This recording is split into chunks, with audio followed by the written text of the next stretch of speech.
আমরা কখনো তোমার কাছে কিছু চাইনি, শুধু একটু ভালোবাসা, একটু মানুষ মনে করার মতো ব্যবহার, একটু মমতা। তুমি এলে আর আমাদের জীবনে নেমে এলো এক অদ্ভুত অন্ধকার। তুমি হয়তো ভাবতে তোমার নিজের সন্তানদের জন্যই করছো সব কিছু, কিন্তু সেই ভালো খাবারগুলো লুকিয়ে রাখা, বাবা যখন বাজার থেকে আম এনে দেয় আমাদের জন্য একটাও রাখতে না চাওয়া, ভালো কিছু রান্না করলে চুপি চুপি তোমার নিজের সন্তানদের মুখে তোলা, সব কিছু কেমন করে যেন কেড়ে নিল আমাদের শৈশব। তুমি কি জানো তোমার সেই ছোট্ট ছোট্ট কাজগুলো আমাদের ভিতরে কত বড় শূন্যতা তৈরি করেছিল? তোমার মুখের হাসি শুধু তোমার সন্তানদের জন্য, আর আমাদের জন্য রইল শুধু কঠিন মুখ, অবহেলা আর বাবাকে হারানোর যন্ত্রণা। আমরা তোমাকে মা বলতে শিখিনি, কারণ তুমি মায়ের মতো হতে শিখোনি।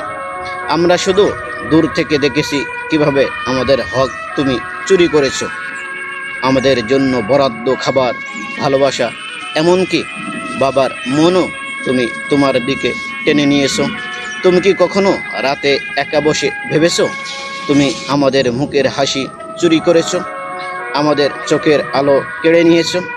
তোমার বুক কাঁপেনি, তোমার চোখ ভিজেনি আমাদের মতো অবহেলিত শিশুদের দিকে তাকিয়ে? কখনো লজ্জা লাগেনি?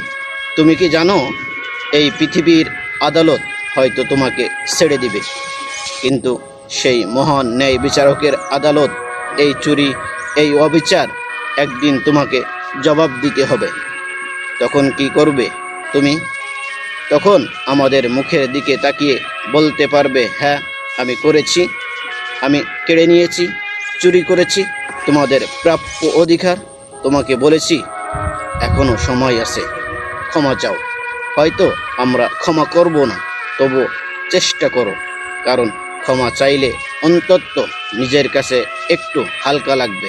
না হলে সেই লজ্জা, সেই গ্লানি তোমার বুকেই থেকে যাবে চিরদিন।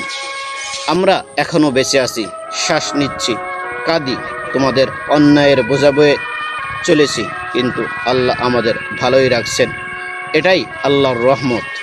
আর তোমার জন্য তোমার সন্তানের মুখে তুলে দেওয়া সেই চুরি করা খাবারের প্রতিটি গ্রাসের হিসাব একদিন দিতে হবে।